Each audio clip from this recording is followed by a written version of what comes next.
Hi there. I'm just looking at this 13 carat beautiful party sapphire. It comes from the lower end of Bedford Hill and was found by a local miner. And I've had this one for quite a while. I think it might have even been in a video I put up much earlier. So I'm just looking at this piece of rough. I'm a little bit worried that in that divot there in the middle, there might be some flaws underneath that. I did think that I would be trying to do an emerald cut out of this one and keeping that yellow zone in the keel. So it really depends. This would be the table here, but I'll have to get rid of that divot. So this video is just a short, quick video about assessing and preforming a piece of rough. Okay, I'm just gonna start shaping it up a bit on I think it's a 180 lap, but it's quite worn out.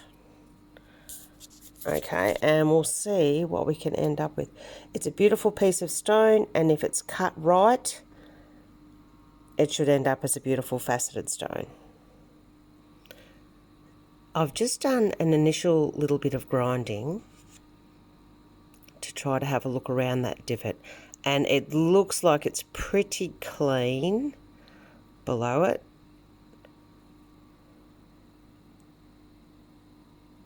And that yellow zone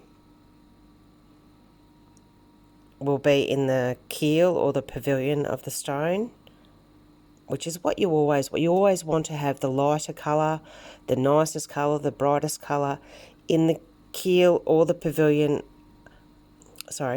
or culet of the stone, because that is the colour that's going to affect the colour of the face-up gem.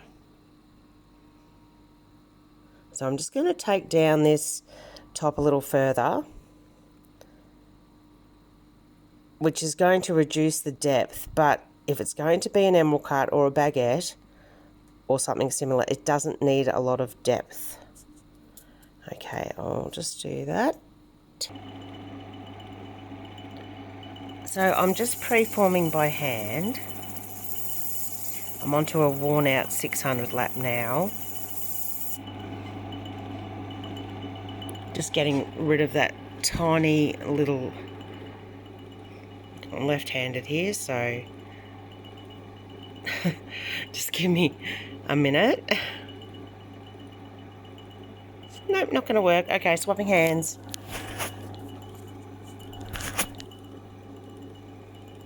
I suppose I could have paused that.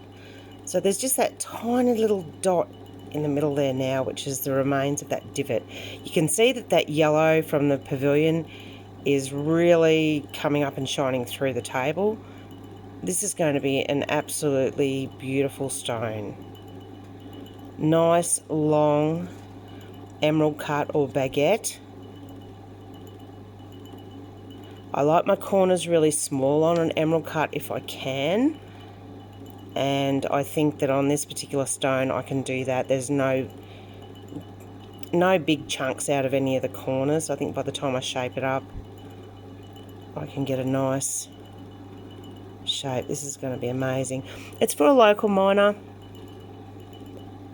I really only cut my own stones now after 20 years of cutting for the public, but occasionally a local miner or a friend will find a sapphire that I really want to cut because I know it's going to be something amazing. Okay, I'll just keep preforming this up, not far to go now.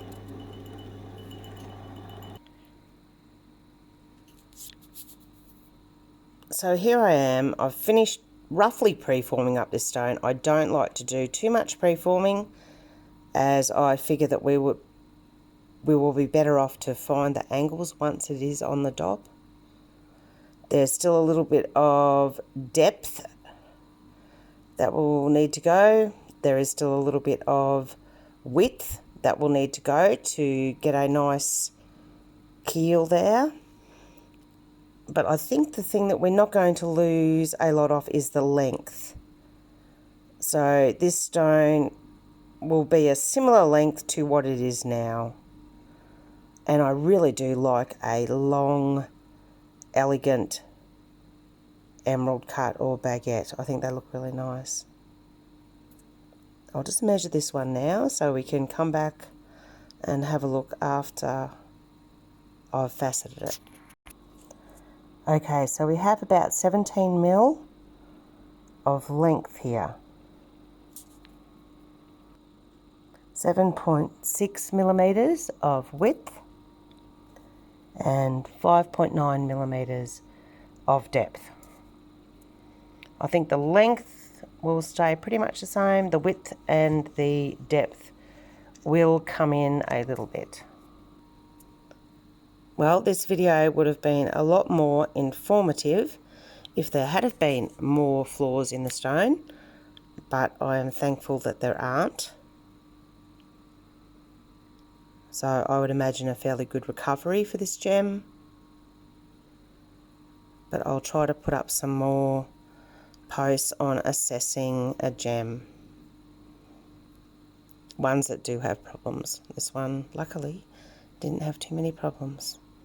Okay, thanks for watching. Bye.